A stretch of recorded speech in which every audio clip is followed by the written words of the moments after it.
For centuries, the Spanish have dominated the Italian peninsula, influencing their politics, society, and even culture. Since the Spanish have forever left an impact on the Italian peninsula, why didn't they just stay there? And more importantly, what if they did?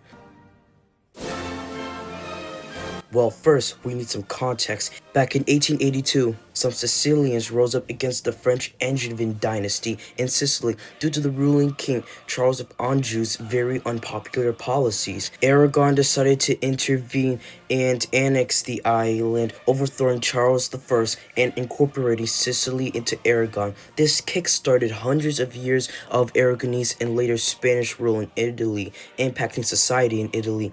Later in 1353, Aragon would try to conquer the island of Sardinia, starting the Sardinian-Aragonese War, which ended in 1420 when Sardinia was annexed into Aragon. Later in 1435, Aragon would try to conquer Naples for 7 years until in 1440 when Naples was annexed into the crown of Aragon. Around 2 decades later, in 1469, Isabel of Castile and Ferdinand of Aragon were married, putting the two kingdoms under a familiar union. This would last until in 1516, when Joanna I of Aragon became the Queen of Castile, putting the two kingdoms under a personal union, creating a united Spain.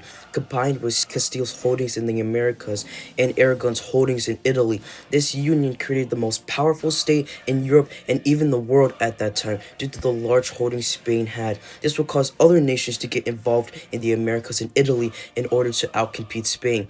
But it will all come crashing down in 1700 when Charles II of Spain died heirless, causing the War of the Spanish Succession.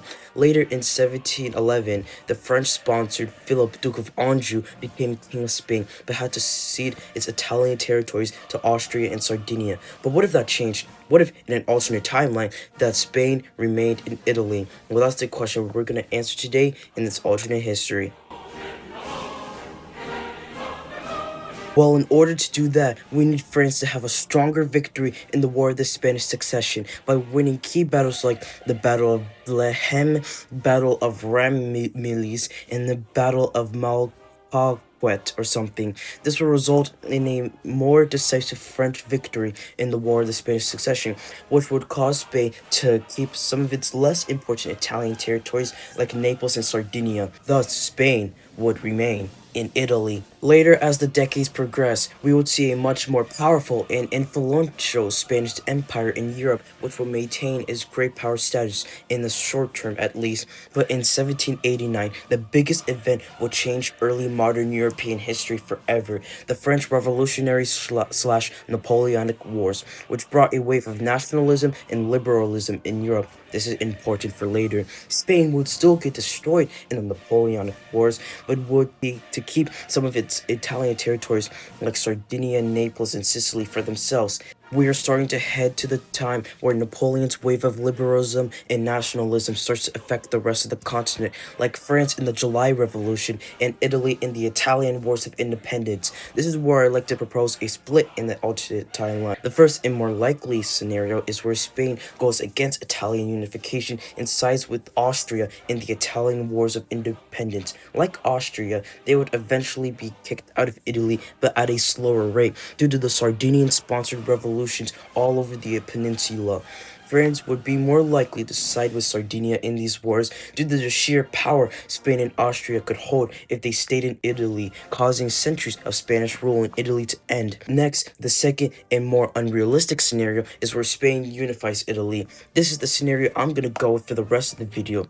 They could realize that since they share a similar culture to Italy, they could be the unifiers of the peninsula instead of Sardinia. In Austro-Prussian War later, Austria is finally kicked out of Italy for good, causing the creation of an Italo-Spanish union, which I'll call Histalia because why not?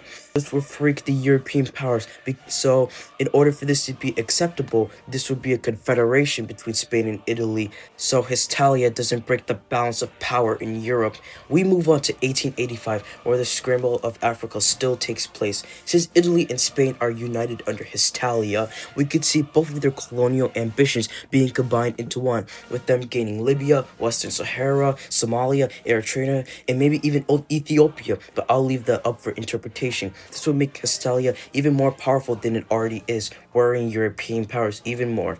Now we move on to the 1900s, where political and military lines are being drawn all across Europe between the Triple Entente and the Dual Alliance. Why I say Dual Alliance instead of the Triple Alliance is because I see Histalia being somewhat neutral in this Cold War, at least until June 28th, 1914, an infamous date in not just Austrian but also European and even global history, because this is the same day where the assassination of the United Healthcare CEO, I mean the assassination of Archduke Franz Ferdinand, took place. A month later, in July 28th, 1914, is when Austria declared war on Serbia. This would eventually spread to the rest of Europe, causing World War I. Historically, in our timeline, Italy joined World War I in 1915, and when Spain remained neutral, but in this timeline, Histalia will be a political battleground for the Entente and Central Powers. So that's where I would like to propose another split in this alternate timeline. The first scenario I'm exploring is